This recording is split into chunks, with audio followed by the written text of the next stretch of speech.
Hello everyone and welcome to TuteLift. This video is about chapter 1 of financial management, that is Introduction to Financial Management. In this video, I am going to be discussing some basic concepts of financial management which will be used in the further chapters ahead. I am using the book R.P. Rustagi, Taxman, which is most commonly used by Delhi University students for BCom Honors and BCom program courses. But you can definitely use any book and you can refer to this video. Now, what is financial management? Financial management can be defined as management of flow of funds, and it deals with the financial decision making. Basically, any financial decision made by any firm comes under financial management. It encompasses the procurement of funds in the most economic and prudent manner and employment of these funds in the most optimum way to maximize the return of the owner. Did you notice something? There are three aspects related to financial management.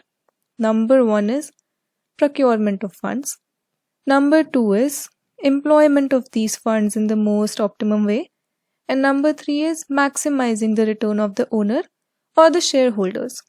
We will go through all these three aspects in detail in the further video. Now, if we speak in broad terms or if we speak in simple terms, the financial management includes any decision made by a business or investor or a firm that affects its finances. All right?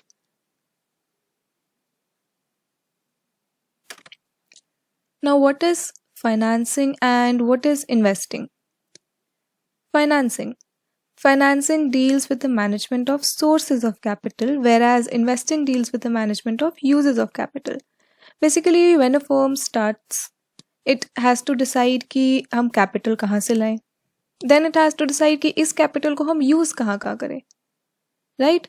So financing deals with कि किस source से capital आ रहा है, and investing deals with कि कहाँ capital use हो रहा है.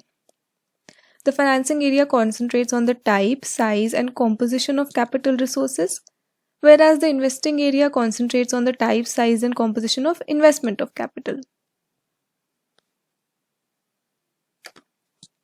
Now we are going to talk about different types of firms and how financial management is effective in them. Number 1 is financial management of trading and manufacturing firms.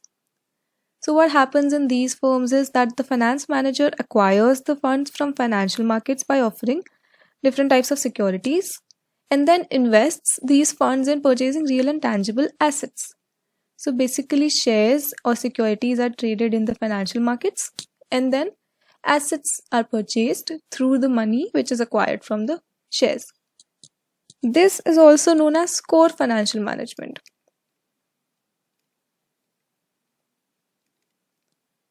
Now, the financial management of financial institutions.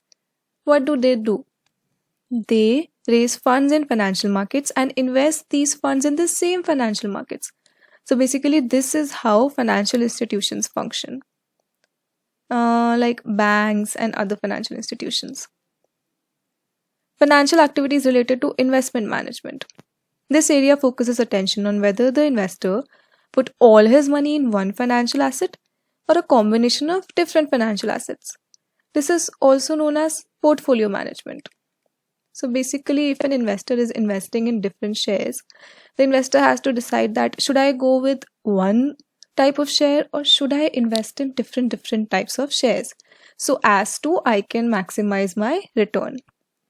International finance. This area focuses on the flow of funds beyond national boundaries, so this is not basically required by us to study. Public finance. This area covers the funds management of a government, how a government manages its funds, and this also comes under financial management. Now, do you remember in the first slide I showed you three aspects of financial management? These are the three aspects of financial management, and basically these are the three functions of a finance manager. Number 1 is procuring the required quantum of funds as and when necessary at the lowest cost. This is known as financing. Number 2 is investing these funds in various assets in the most profitable way. This is known as investing. And last, number 3 is distributing the returns to the shareholders in order to satisfy their expectations from the firm. This is known as dividend decision. So basically a firm has to decide that how should they procure the funds at the lowest cost, then where should they invest these funds in the most profitable way, and then how should they distribute, and should they distribute the returns to the shareholders in order to satisfy the expectations, or should they retain the returns in the firm as to increase the profits. Again, 3 types of financial decisions: financing, investment, and dividend decision. We shall look into this further in the video ahead. Now let's study about these in depth. Number 1 is financing decision. A firm has to decide how they should raise resources or funds. There are 2 main sources of finance. Number 1 is shareholders and number 2 is borrowed funds. The borrowed funds are always repayable along with interest as a committed cost on a periodic basis. There is financial risk associated with the borrowed funds, that is, risk of insolvency due to non-payment of interest or capital amount. Borrowed funds क्या होता है? Basically, debt or any loan or debentures, these all come under borrowed funds. There is financial risk with borrowed funds because इसके साथ interest pay करना and the full amount repay करना is compulsory. So there is risk associated because what if we can't repay the amount or interest amount, and there is risk of insolvency. Now coming to shareholders funds, which comprise of equity share capital and preference share capital and accumulated profits. There is no committed outflow for equity share capital, neither in the form of a return nor in the form of repayment of capital. That is, ज़रूरी नहीं है कि the firm has to pay their equity shareholders, but the preference share capital has a commitment to be paid a minimum dividend and also repayment of capital when shares are redeemed. And only redeemable preference shares can be issued in India. Preference share capital is much like borrowed funds because इसके अंदर there is a obligation to pay a minimum dividend and also repay the whole capital amount whenever the shares are redeemed. A firm has to take different types of analysis such as leverage analysis, EBIT, EPS analysis, etc. to decide the proportion of finance from different sources of funds. A firm has to decide कि कहाँ से funds acquire करने हैं and किस proportion में करने हैं, कि whether the firm has to borrow funds or has to give equity share capital or preference share capital. So the firm has to use different types of analysis such as these to decide the proportion of finance from different sources of funds. Now coming to investment decision, that is एक बार जब funds acquire हो गए तो हम कैसे उस fund को use करेंगे and कहाँ कहाँ invest करेंगे. Investment decisions are decisions related to the asset composition of the firm. Asset represents uses of funds that the firm makes in expectation of earning a return for its investors. एक asset में हम तभी invest करते हैं जब हमें कोई return expected होता है कि future में this asset will benefit us, right? Now assets can be classified into fixed and current assets, which we all know. Now capital budgeting decisions are related to fixed assets and working capital decisions are related to current assets. The objective is to identify the assets which are worth more than they cost. That is some future benefit. It deals with the fixed asset composition in the firm. Whereas working capital decisions deals with the management of current assets of the firm, and a finance manager has to ensure sufficient and adequate working capital to the firm. That is, raw materials कभी कम नहीं होनी चाहिए, current assets हमेशा adequate रहने चाहिए. Now last but not the least is dividend decision. It deals with the appropriation of after tax profits, that is tax is charged and then कितना shareholders को distribute करना है and कितना retain करना है, right? These profits are available to be distributed among the shareholders or can be retained by the firm for reinvestment. A firm has to decide कि किस proportion में वो distribute होगा and किस proportion में वो retain होगा. The distribution of profits by any firm is required to satisfy the expectations of the shareholders. The profits can be distributed either in the form of dividends or bonus shares. The firm has to decide that how much should be reinvested back in the business and how much should be taken out in the form of dividends. कितने % का हमको dividend देना है and कितना हमको reinvest करना है. A firm has to decide on this, and this is basically dividend decision. Now this is not really necessary, but there are certain groups who are attached in the financial decision making of the firm and who have stakes in that, and thus they are affected by the decision of the firm. The number one group is shareholders, because obviously जितना firm profit कमाएगा उतना ही shareholders को return मिलेगा. Shareholders have the maximum stake in the financial decision of the firm.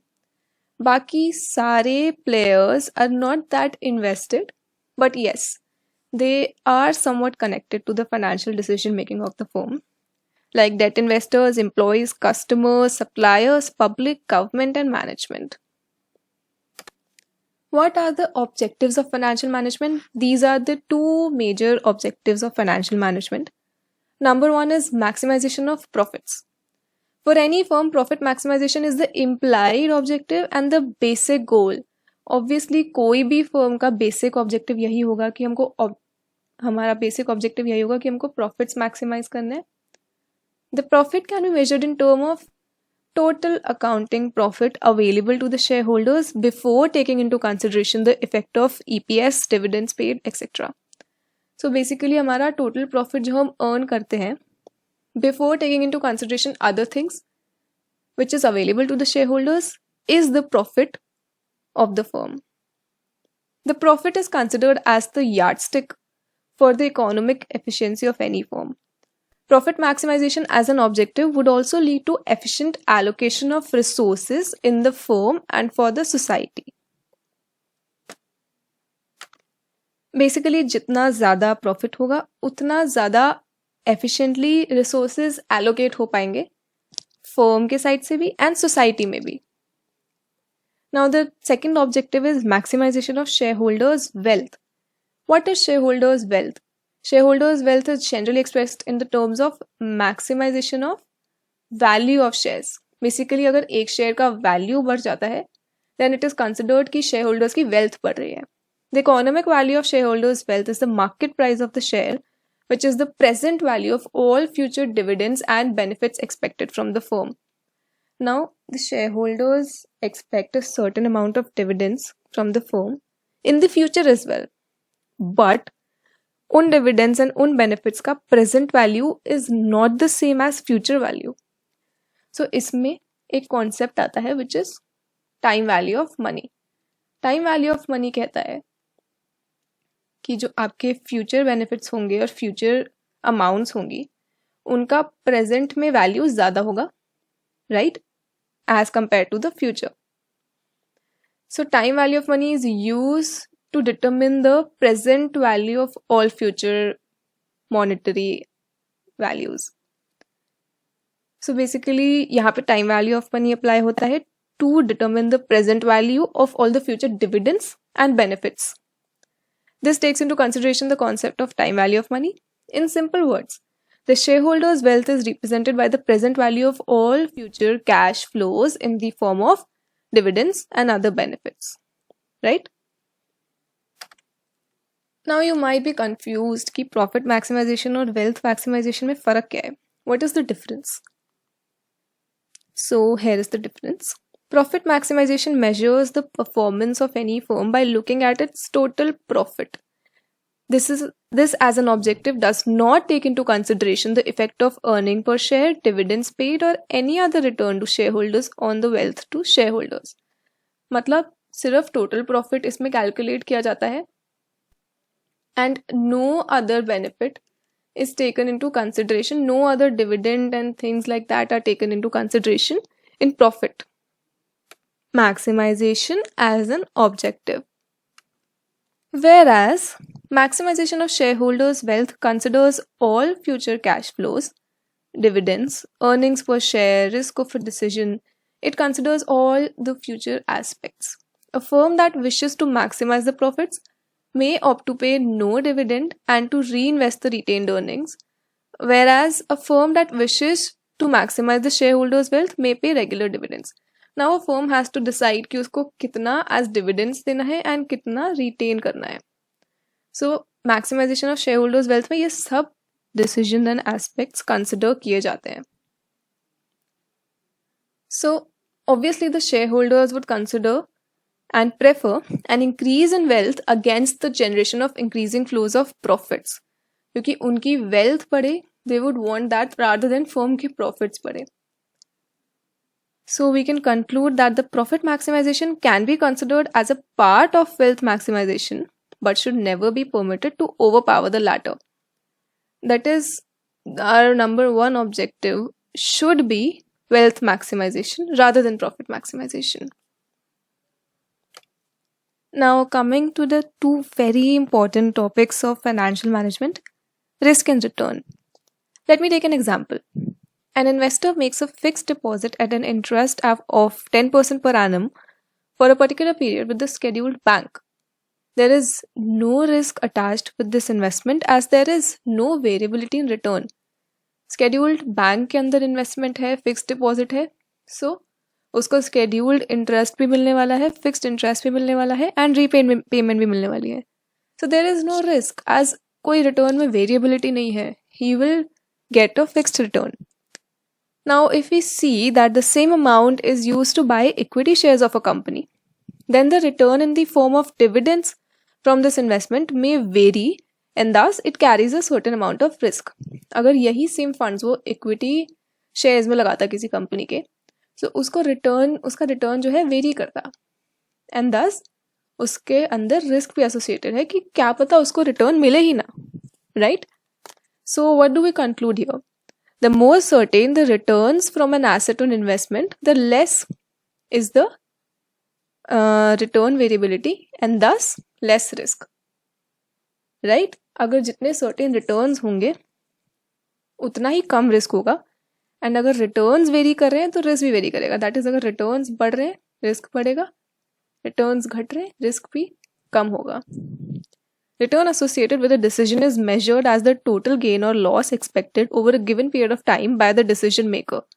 Return की definition है कि the total gain or loss expected over a given period of time by the decision maker.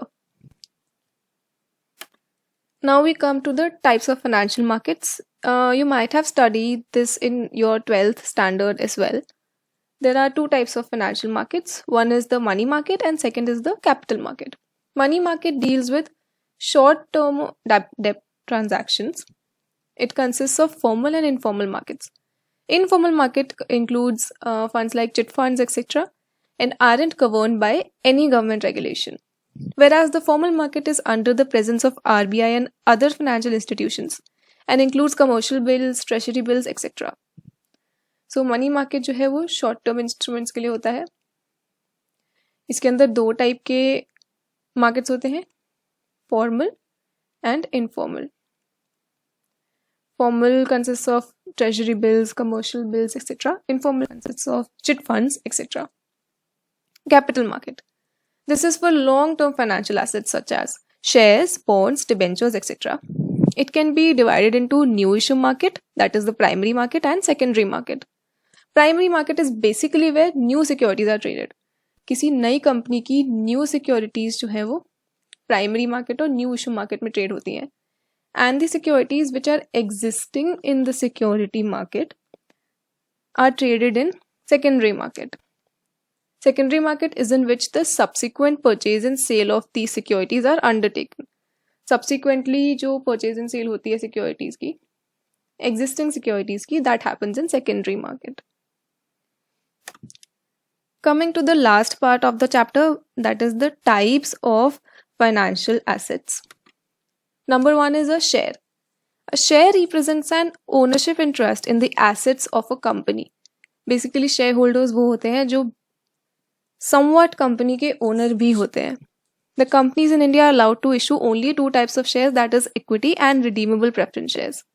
Return on preference shares is fixed, which we already studied and discussed. But in case of equity shares, the return depends on the earnings of the firm. So return might be there and might not be there in case of equity shares. Debt instruments. They are loan instruments and are repayable on maturity. The full amount is repayable on maturity. The interest is payable as per terms and conditions, and interest is fixed. So there is no risk associated with debt instruments. Some of these are bonds, debentures, deep discount bonds, zero interest debentures, which you'll look into further. Mutual funds. It is an instrument of channelizing the savings of individuals so that these collective savings can be used for meeting the financial requirements of the industry. They are hosted and can be traded at stock exchanges. So mutual funds are basically hosted and traded at stock exchanges, and this is an instrument for channelizing the savings of individuals, and these collective savings are used for meeting the financial requirements of the industry. By this, we come to the end of this video. To stay updated and to see more such videos in future, please subscribe to the channel. And also, if you want this presentation which was shown in this video, you need to fill the Google form which is in the description box below. कोई भी feedback है video से related या किसी और चीज़ से related, आप हमें कमेंट से बता सकते हैं, या आप हमें मेल कर सकते हैं, या फिर आप हमारे इंस्टा हैंडल पे भी हमें डीएम कर सकते हैं. So do follow us on insta guys and see you in the next one.